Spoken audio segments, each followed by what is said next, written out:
Shalom warga kerajaan. Saya mengucap syukur bahwa hari-hari ini kita mulai mengerti pentingnya rekonsiliasi. Di dalam firman Allah ditunjukkan bagaimana dua kerajaan yang sudah terpisah, kerajaan Yehuda bersama suku Benyamin dan kerajaan Israel yang disebut Yusuf dan Efraim dengan semua sekutunya. 10 suku yang lain ada di utara, itu sudah terpisah, sudah tercerai-berai sejak dikuasai oleh Asyur. Dan kemudian yang selatan dikuasai oleh Babylon dan sebagainya. Ada satu janji Tuhan yang luar biasa. Pertama-tama mujizat terbesar abad yang lalu adalah berdirinya negara Israel. Lihatlah pohon ara. Apabila daunnya mulai melembut maka akan musim panas sudah dekat. Dan kemudian saudaraku itu semua digenapi dalam Yeskiel mulai 36 dan 37. Dalam Yeskiel 37 saudara dengar tentang tulang-tulang kering. Ayat 12 berkata, bernubuat, aku membuka kubur-kuburmu, membangkitkan kamu hai umatku. Di dalam kehidupan saya sempat terlibat dalam pelayanan Aliyah. Aliyah itu mengembalikan bangsa Israel ke negerinya. Dan firman Allah menjanjikan, aku berikan rohku kepadamu dan kau akan tinggal di negerimu, ke tanah Israel. Bukan Palestina, Israel. Amen. Tidak pernah ada Palestina. Dan kemudian firman Allah mengatakan, ambillah 2 buah papan. Papan pertama firman Tuhan adalah Yehuda dan sekutunya. Ayat ke-15. Hai engkau the son of dust, anak manusia. Ambillah sepotong papan, tulis untuk Yehuda dan orang Israel bersekutu dengan dia. Yehuda dan Benyamin. Mereka jadi satu. Tetapi juga papan yang lain itu tertulis yaitu tentang Yusuf. Efraim adalah suku terbesar daripada Yusuf. Yusuf ada 2 suku ya, double blessing dia. Maka ada Efraim dan Manase. Tapi Efraim di sini ditulis di sana, dan seluruh kaum Israel bersekutu, gabungkanlah keduanya menjadi satu papan, ayat 17. Sehingga keduanya menjadi satu dalam tanganmu. Ketika Israel diserang, mereka tidak tanya lagi, kamu ini berasal dari mana? Banyak tentara Israel berasal dari Ethiopia yang disebut Falasa. Jadi kulitnya hitam. Dan saudaraku, mereka itu dipercaya adalah keturunan dari suku Dan.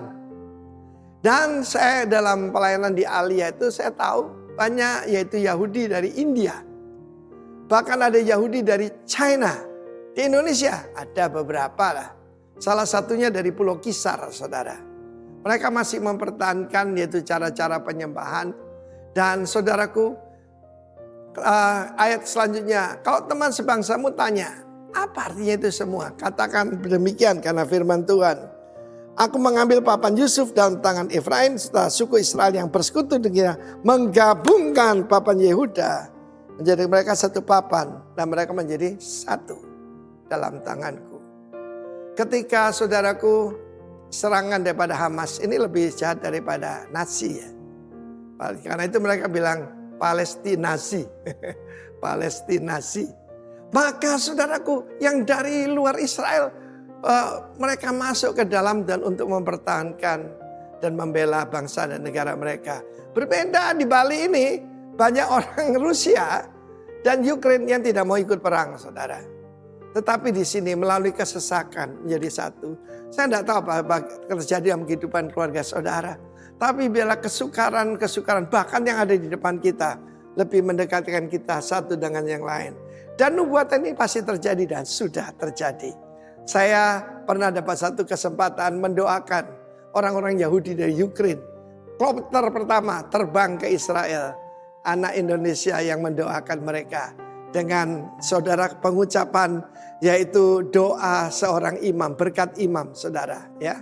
Terpujilah nama Tuhan dan biar itu terjadi dalam hidup saudara. 2 papan jadi satu, kekuatannya luar biasa. 1 mengalahkan 1000, 2 mengalahkan 10.000. The power of agreement. God bless you. Amin. Puji Tuhan. Saya akan melanjutkan tentang tema kita walking in reconciliation. Ini artinya ya gampangnya ini sudah diterjemahkan dan sudah dibahas dengan bagus pada minggu pertama komprehensif oleh Pak Sugiarto. Dan itu adalah sebuah rekonsiliasi itu sebetulnya gini loh. Hubungan yang semula rusak kemudian jadi baik kembali. Yaitu inti rekonsiliasi itu gitu. Ya hubungan yang rusak baik kembali. Bahasa Malangannya wawuh gitu lah. Tidak siwak lagi. Ya, rekonsiliasi. Minggu yang lalu ya tentunya pertama rekonsiliasi dulu dengan Tuhan.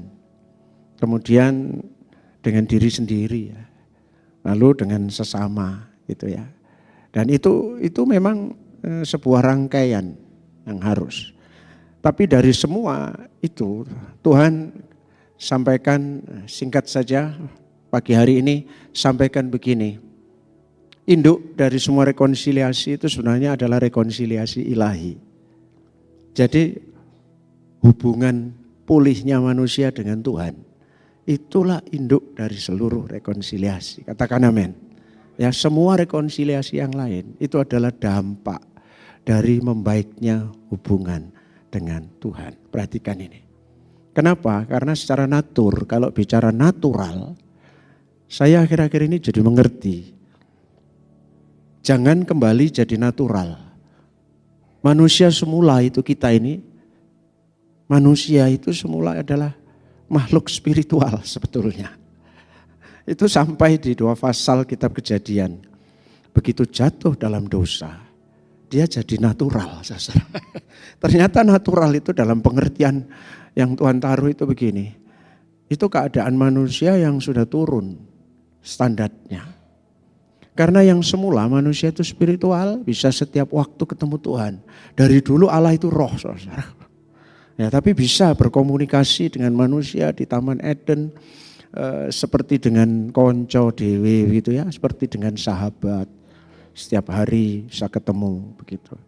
Jadi manusia waktu itu saya bayangkan. Makanya benar yang dikatakan oleh Raja Daud bahwa kita itu diciptakan, Mazmur 8, itu hampir setara dengan Allah. Gitu. Dimahkotai dengan kemuliaan dan hormat. Diberikan semuanya. Sayang itu hanya bertahan 1-2 pasal saja, setelah itu rusak karena ketidaktaatan. Maka sejak hari itu sebetulnya ide tentang rekonsiliasi itu tidak pernah muncul dalam diri manusia. Bayangkan ketika Adam dan Hawa jatuh dalam dosa. Saya tidak dapati dalam Alkitab itu mereka segera minta maaf ke Tuhan. Ya Tuhan saya salah, itu tidak. Tidak ada, saudara. Yang ada denial. Yang ada adalah menolak. Ya gara-gara perempuan ini. Lalu perempuan juga ngomong ya gara-gara ular ini. Maka Pak Arifin bagus sekali. Yang gentle cuma ular akhirnya. Tidak nyalain siapa-siapa. Bayangkan ya. Jadi citra Allah sudah hilang. Jadi ide untuk berbaik. Ide untuk komunikasi menjalin lagi rekonsiliasi itu sebetulnya bukan originalnya manusia. Makanya sampai anaknya Kain dan Habil pun tidak tercipta rekonsiliasi. Yang ada adalah pembunuhan, marah. Padahal Tuhan sudah peringatkan, hati-hati Kain, tidak bisakah kamu sedikit saja tahan diri, tarik napas mungkin gitu ya. Sudahlah jangan terus-terusan mengamuk. Hati-hati dosa sudah ngintip loh di depan pintu. Tapi ide memang tentang rekonsiliasi belum ngeh dalam bahasa Jawa. Belum, iya ya aku mesti ngerubah diri. Sorry Tuhan, sorry adik ya. Ubur-ubur ikan lele maafkan jale ya. Itu sekarang kan musim. Minta maaf. Nggak jadi pembunuhan, tapi nggak ada itu. Sampai akhirnya betul-betul Allah itu di dalam pasal 3 kemudian ngomong, nanti dah keturunanmu keturunan perempuan ini akan menginjak kepala. Disitulah terjadi janji tentang, dalam bahasa teologi itu proto evangelion.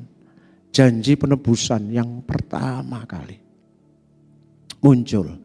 Jadi rekonsiliasi itu sebenarnya idenya dari Tuhan. Saudara. Katakan amin ya. Maka itu dibuktikan kalau idenya dari Tuhan, maka ada ide yang begini saudara ya. Di dunia ini terjadinya rekonsiliasi itu selalu terjadi karena proses, ya ini sedikit teknis ya, pro justitia. Artinya proses hukum. Rekonsiliasi di dunia ini pada umumnya itu selalu melihat sing salah sopo, sing bener sopo. Lalu secara umum natural lagi, ya yang salah yang harus minta maaf. Betul apa salah saudara? Ya betul, itu pro justitia, dicari dulu. Sing salah siapa? Ayo yang salah harus minta maaf, kita didik anak-anak kadang begitu kan. Tapi sebenarnya secara ilahi, rekonsiliasi itu ukurannya bukan dari siapa yang salah dan yang benar sebetulnya. Tetapi siapa yang memiliki kodrat ilahi. Itu yang harus terlebih dulu ambil inisiatif untuk sebuah rekonsiliasi.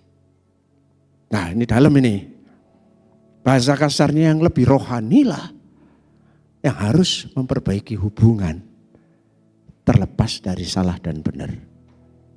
Berat kalau sudah masuk ke sini. Itu dibuktikan oleh Yesus sendiri. Ketika kita masih seteru, kita diperdamaikan dengan Allah. Tuhan tidak melihat itu. Yesus salah apa? Tapi Yesus yang harus ngampuni. Begitu loh.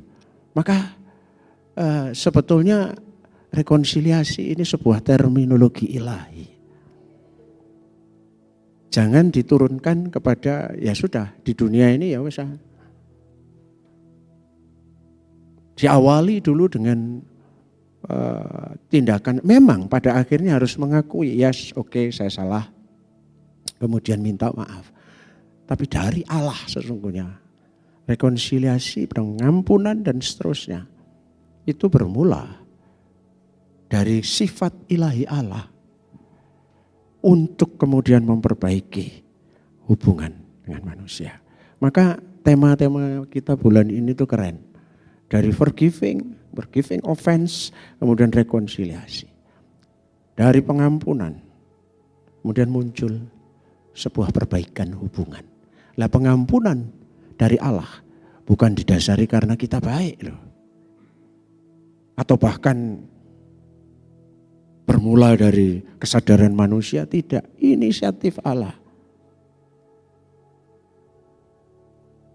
Nah, oleh karena itu, kita akan belajar pagi ini untuk melihat.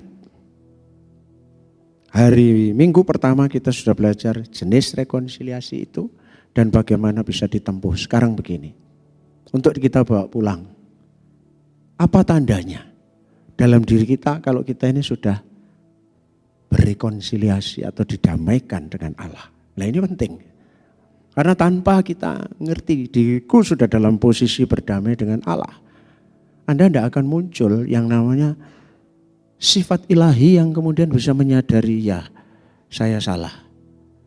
Lalu kembali bisa ngomong, ya ayo damai dengan diriku sendiri, dengan masa lalu. Ada pepatah begini, seorang santo atau rasul sekalipun punya masa lalu. Tapi seorang penjahat juga punya masa depan. Nah kesadaran seperti itu muncul setelah orang itu damai dengan Tuhan. Lalu sifat Allah ngalir. Lalu kita bisa ngerti diri kita. Gak sulit ya saudara ya. Tetapi masuk di situ. Sekarang kita belajar aja supaya lebih konkret. Karena masalah didamaikan dengan Allah. Makanya karena sifatnya seperti itu. Maka itu menjadi bukan tawaran, himbauan. Tapi sebuah perintah. Rekonsiliasi itu sebuah perintah.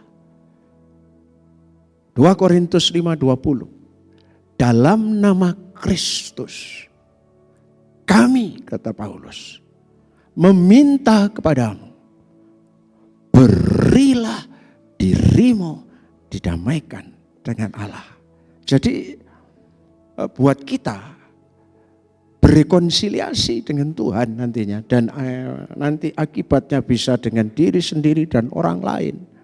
Itu muncul dan hanya bisa muncul jika kita sudah memberi diri didamaikan dengan Allah.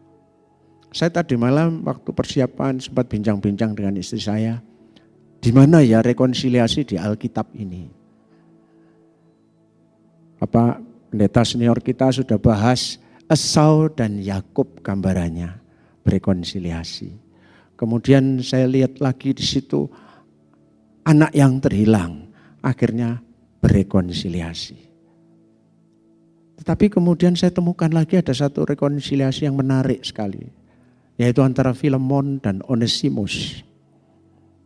Siapa itu? Ya, itu Onesimus itu budak yang merugikan Filemon dari kota Kolose, kemudian lari ke Roma. Dan di Roma, di penjara dia ketemu Rasul Paulus. Dimenangkan oleh Rasul Paulus si Onesimus ini. Kemudian diminta balik. Tapi disertai surat, yaitu surat Filemon. Terima orang ini kembali. Aku yang jamin. Dia sudah berubah. Kalau toh dia ngerugiin kamu, sudahlah aku nanti yang tanggung. Terima dia tapi bukan sebagai budak, lu diangkat derajatnya. Terima dia sebagai saudara seiman.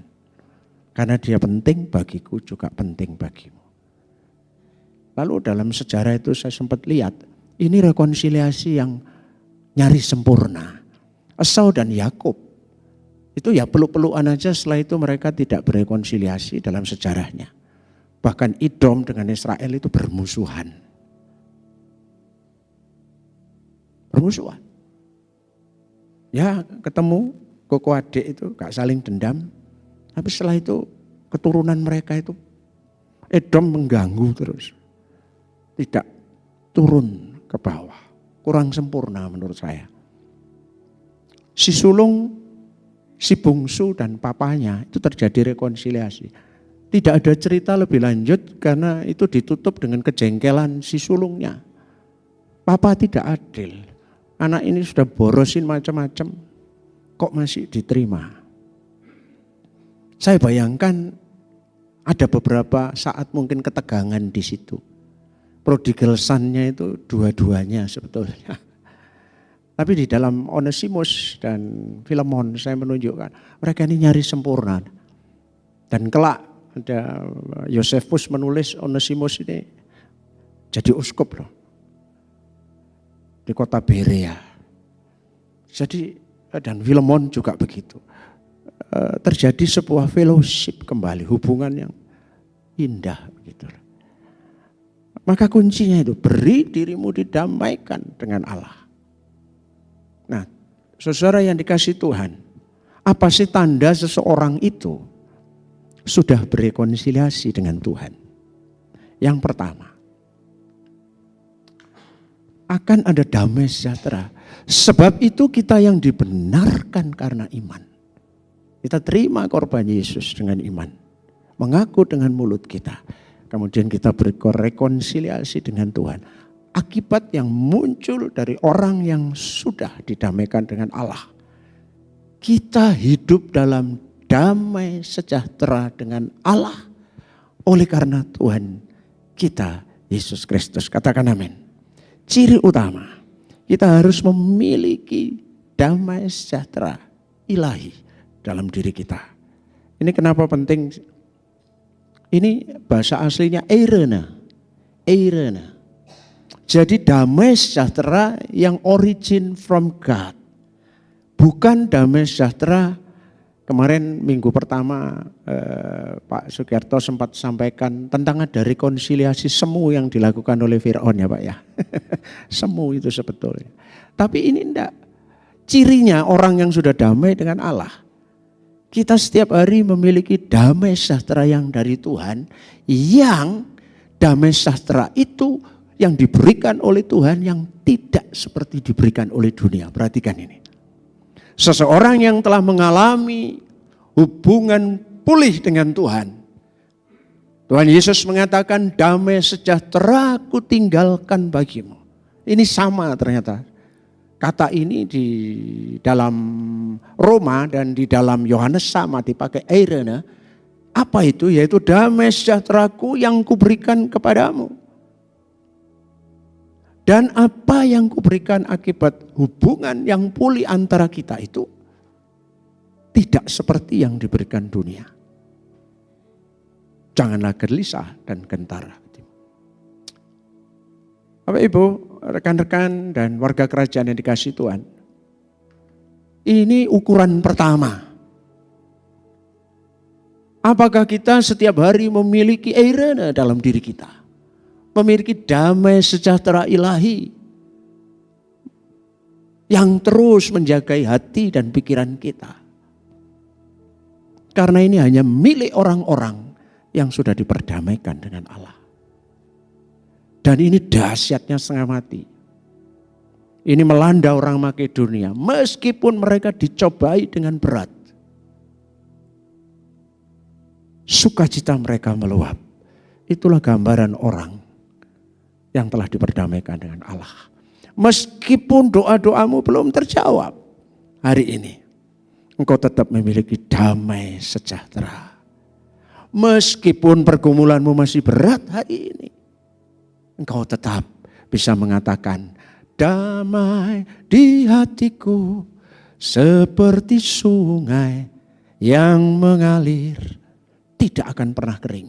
Sebuah damai sejahtera yang sama sekali unconditional, yang sama sekali tidak dipengaruhi oleh keadaan di dunia ini. Anda mesti miliki itu. Saya kepingin punya gambar Tuhan Yesus. Kalau ada yang punya saya minta boleh dikirimkan ke saya. Tapi yang artistik ya. Yang Tuhan Yesus tidur di dalam perahu ketika angin ribut datang. Damai sejahtera itulah yang harus kita miliki. Saya pernah lihat lukisan damai sejahtera. Lalu ada Tuhan Yesus tidur di tengah gelombang. Ini janji Tuhan. Ukur sendiri. Kalau kita dikit-dikit gampang kehilangan damai sejahtera. Lombok naik aja, harus bingung. Sekarang ini yang doyan pedas Lombok naik ini. Sebentar lagi semua naik. Nanti akhir zaman secupak segandum sedinar. Bahkan di dalam kitab Wahyu dikatakan maaf. Agak kasar, tai bulung merpati aja. Mahalnya setengah mati. Ada hyperinflasi dan lain-lain. Tapi tanda orang yang sudah diperdamaikan dengan Allah itu memiliki kualitas damai sejahtera yang beda dengan yang diberikan oleh dunia ini. Kita harus mencapai pada taraf itu. Dikit masalah-masalah di bumi bisa tetap ada. Masalah-masalah di dunia ini tetap ada. Tapi coba periksa hati saudara. Apakah roh kita terlindung dalam damai sejahtera yang demikian, yang teduh? Coba lihat Tuhan Yesus 3,5 tahun itu. Di tengah badai dia tidur. Tidak ada roti, tidak ada makanan, sudahlah. Aku mengucap syukur dengan apa yang ada, boom, jadi mujizat. Ada kematian pun. Oh tenang, dia masih tidur, dia datang, jamah, bangkit. Ini powerful. Kalau hari ini kita bisa dapat ini. Yes. Engkau telah diperdamaikan dengan Allah. Ini bukan soal agama. Not about religi. Banyak orang merasa hampa. Sudah Kristen. Ya hampa. Kosong. Seringkali tidak ada sesuatu. Kemarin kita di Komsel hari Jumat. Saya sempat melontarkan sebuah kalimat. Bisakah orang Kristen itu tetap setia ketika dompetnya kosong? Serius loh saya nanya. Engkau masih bisakah engkau itu mengucap syukur ketika seteng gopel gak duwe? Coba jangan keburu. Amin bisa. Sik sendeno sing enak. Renungkan sendiri dalam hatimu. Ketika engkau lihat rekeningmu 0 dan dompetmu gak ono isine belas. Meyujen. Ayo saudara. Di Komsel kita kemarin sempat. Bisakah kita itu setia, bersyukur, Tuhan baik. Kalau tidak punya HWW belas. Jangan keburu jawab. Untuk ngukur. Saya khawatir. Damai sejahtera kita itu bukan hasil rekonsiliasi dengan Tuhan. Dan ini bahaya loh. Tetapi karena ada atribut-atribut lain. Ya duit banyak lah. Belum lagi kalau bisakah kita tetap punya damai sejahtera yang melebihi segala akal itu ketika sakit dan belum sembuh.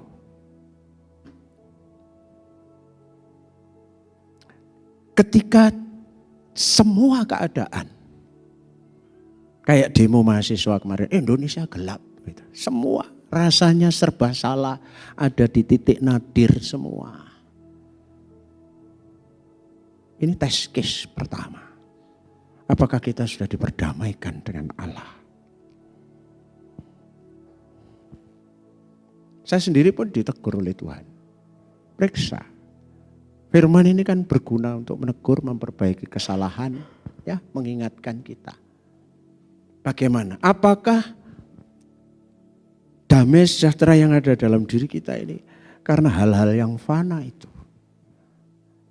Karena murid-murid pernah ketika setelah dibekali oleh Tuhan Yesus, pulang itu ditanya sama Tuhan Yesus, gimana sukses pelayananmu?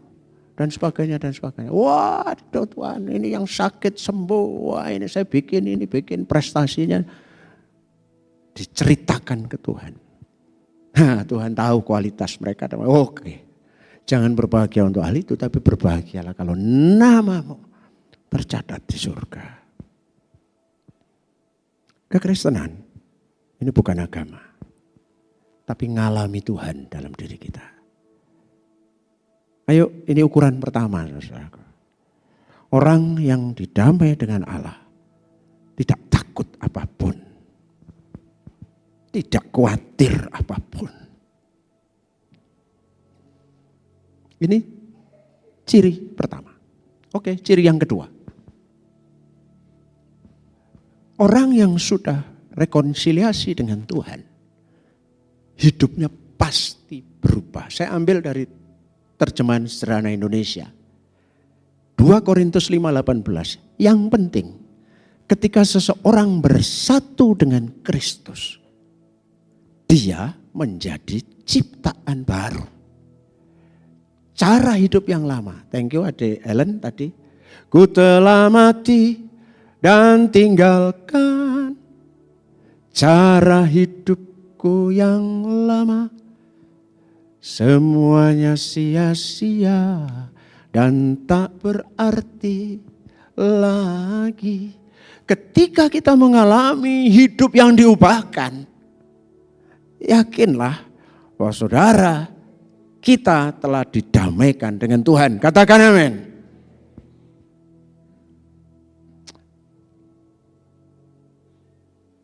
Karena apa? Kalau kita tidak letakkan parameter kedua ini sebagai bagian dari standar kita sudah hubungan dengan Allah, celaka. Tuhan kita itu adalah Tuhan yang ketika mengampuni, pengampunannya itu bukan hyper grace. Oh itu 18 atau 17 ya, 2 Korintus 5 yang ciptaan baru. Ya, oke lah nanti antara 5-17. Jadi begini loh ya, pengampunan Tuhan itu selalu berkaitan erat dengan perubahan hidup. Katakan amin. Tuhan mengampuni kita tanpa syarat. Tetapi setelah terima pengampunan, syarat itu sepertinya muncul. Kalau ada orang tua, anaknya berbuat salah, diampuni tidak kita sebagai orang tua? Diampuni bukan? Salah berapa kali? Salah satu kali diampuni, 2 kali diampuni. Kalau terus-terusan diampuni dan anaknya tidak pernah berubah dalam hidupnya, ada yang salah dengan orang tuanya. Setiap pengampunan yang diberikan kepada anak kita, kita berharap dia berubah. Itu orang tua yang benar. Dan Tuhan pun ketika mengampuni kita, dalam benak Allah ada hal yang seperti itu. Maka sebetulnya begini, menjadi Kristen, terima Yesus, percaya Yesus, saya sudah diampuni.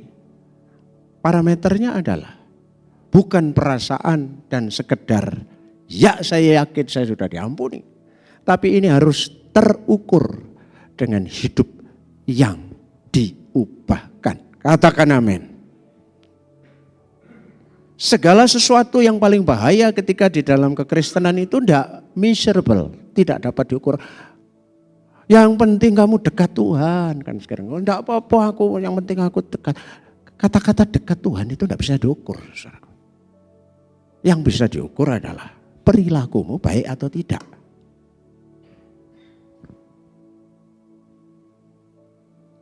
Jadi kita mesti memahami tanda orang yang sudah diperdamaikan dengan Allah itu. Pasti hidupnya berubah. Katakan amin. Sakeus, damai, turun Sakeus, aku mau makan di rumahmu. Sejak hari itu radikal terjadi perubahan dalam hidupnya. Dia bukan lagi Sakeus yang dulu, yang korup, tapi Sakeus yang murah hati. Dan banyak. Paulus yang dulu seorang pembunuh, begitu ketemu Tuhan, hidupnya berubah. Makanya ini tantangan utama kekristenan. Sehingga mandek dengan sukacita semu di dalam dirinya, merasa bahwa sudah agama Kristen, sudah nyanyi. Makanya kemudian ya banyak gereja yang sebenarnya benar-benar service. Katanya service itu kadang-kadang saya ini jadi rancu. Sunday service. Karena ya kebanyakan orang ngerti service itu ya saya nang gereja butuh dilayani dienakno begitu. Sehingga gereja itu menjadi sebuah wadah seperti mengentertain orang. Padahal enggak. Gereja itu tempat kita dididik. Dan keluar dari gereja, beri diri kita terus. Dikerjakan oleh Roh Kudus setiap hari.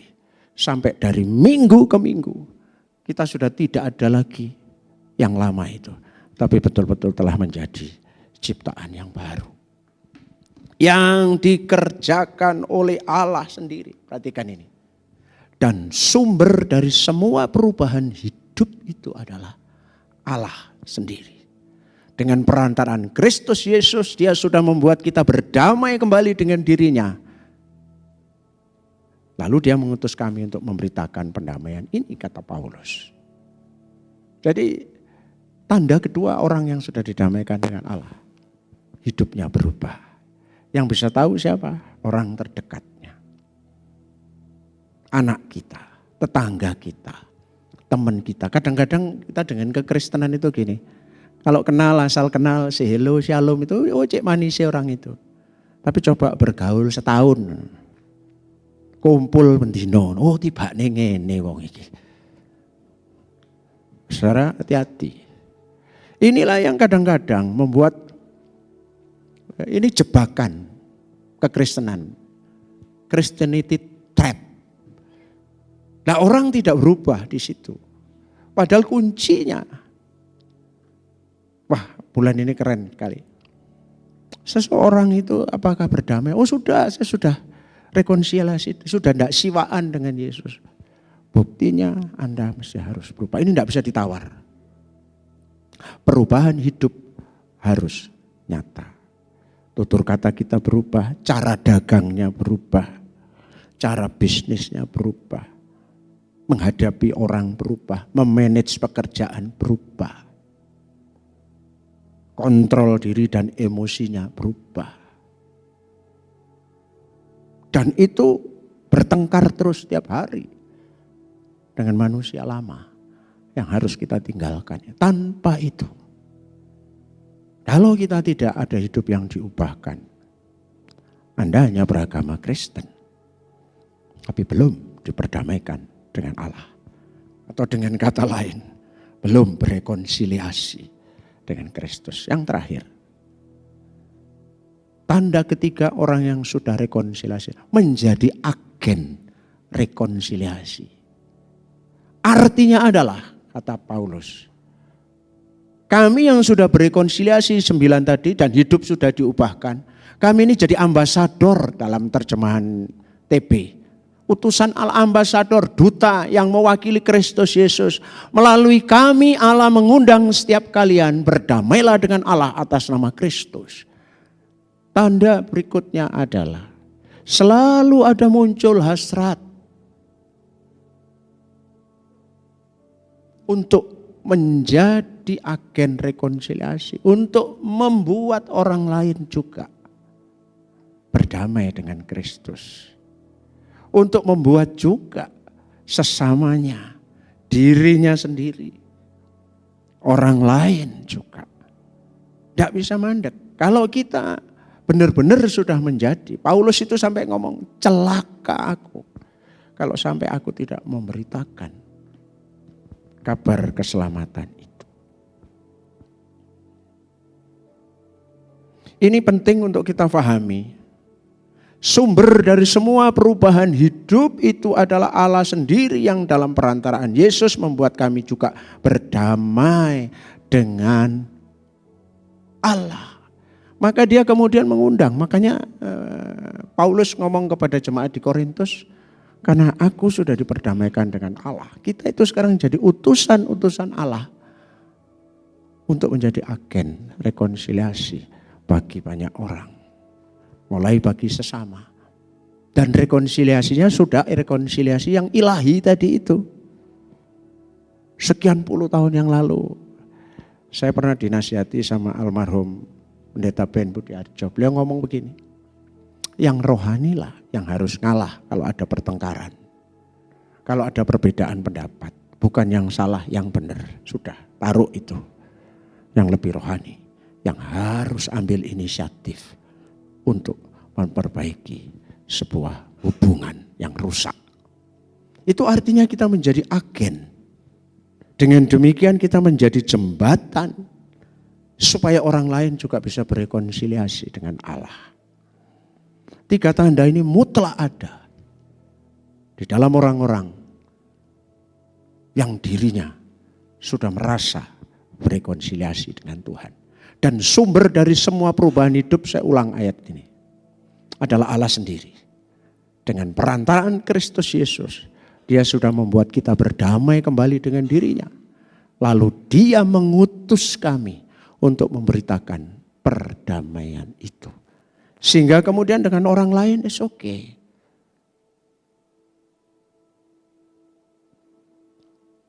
Tuhan Yesus pernah mengumpamakan dalam sebuah perumpamaan. Anggur yang baru harus diletakkan di dalam kirbat yang baru. Kain yang masih baru belum disusutkan, tidak bisa nambal kain yang rusak. Karena kalau nanti ditempelkan di situ, zaman dulu kain yang belum, masih ingat ya yang generasi kolonial seperti saya ini, zaman biyen itu namanya belaco. Ya Bolivia, kain belaco. Bolivia sebagai penjahit, lek moro-moro dipotong, digawe ngono itu tetet mari dikumbah kecilian. Karena dia digebek dulu, dilangi kanjine. Baru setelah itu dia pas. Tapi kalau belum disusutkan, dipotong, dibentuk pola, kemudian dijahit. Begitu diumbah, wis gak sedeng. Kalau hidup belum pernah disusutkan, artinya berdamai dengan Allah dan mengalami perubahan, takkan pernah bisa boro-boro berdamai dengan orang lain. Dengan dirinya sendiri pun tidak bisa. Karena belum dengan Tuhan. Maka jangan heran, gereja, komunitas selalu saja seperti itu. Ketika seseorang sudah diperdamaikan dengan Allah, sudah disusutkan. Dia menjadi agen juga untuk membuat orang lain bisa direkonsiliasi dengan Tuhan. Dengan demikian, kehidupan kita untuk menuju penggenapan rancangan Tuhan itu bisa berjalan terus. Bulan ini kita bicara terus tentang rekonsiliasi. Ayo, sumbernya satu. Dengan Tuhan. Terus dengan Tuhan. Jadi konklusinya seperti ini. Jika kita telah diperdamaikan dengan Allah, maka kita akan mengalami damai sejahtera yang dari Allah. Yang kualitasnya hebat tadi itu. Walaupun sakit, tak punya duit, sembarang kalir lah wes, itu ukurannya.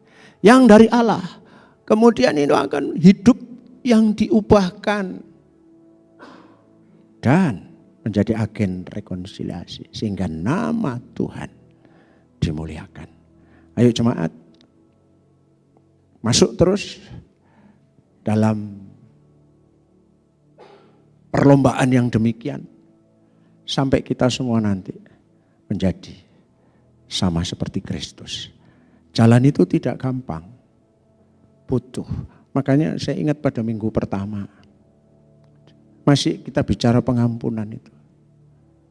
Maka pengampunan itu baru bisa terjadi kalau menyadari, kemudian ada firman di dalam kitab Roma, sedapat-dapatnya kalau itu bergantung padamu. Artinya itu ada relasi pihak, gak bisa satu. Maka dari itu saudara, selamat berrekonsiliasi dengan Tuhan dan lanjutkan itu terus dan miliki itu. Maka kiranya damai sejahtera Allah yang melampaui segala akal akan menjaga hati dan pikiran kita untuk tetap kita berjalan bersama-sama dengan Tuhan. Tuhan memberkati.